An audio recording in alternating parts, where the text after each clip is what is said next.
Hello and welcome to the video in which we'll explain how to code and use one of the Inventor's modules, the red one. To begin, connect the module to the Batcontroller and the Batcontroller to the PC. Turn the Batcontroller on and go to code.circuitmath.com. Create a new sketch and name it Temperature and Humidity. With this code, we'll try to get the temperature and humidity written on the screen of the Batcontroller. To do that, follow these steps. Firstly, find the loop forever block from the loop block section. This block ensures that the code within it is continuously executed. The first thing we want to do is clear whatever was on the display previously. To do that, we simply fill it with a solid color. Find this block in the display block section. We will fill it with black, but feel free to choose any color you want.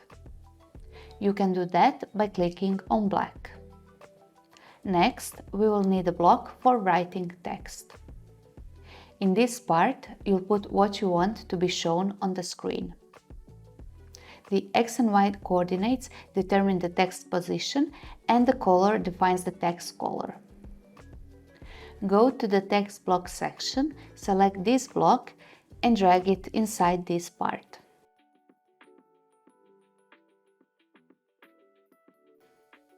Then find another text block and write temperature in it.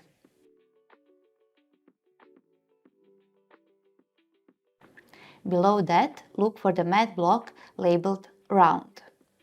In the same row, add the get temperature block from the modules block section.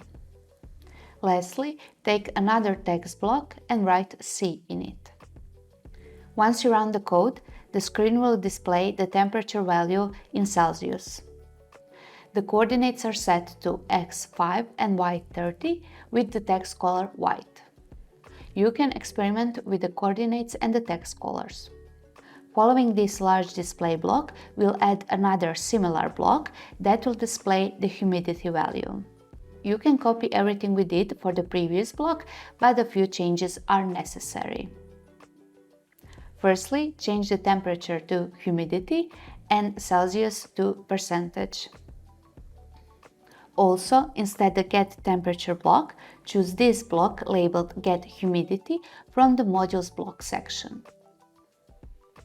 For this part, we set the coordinates to X5 and Y80 with the text color white. Below this, add the push frame block from the display block section. This block is necessary when coding anything on your screen. Lastly, add the sleep block and set the time to 1 second.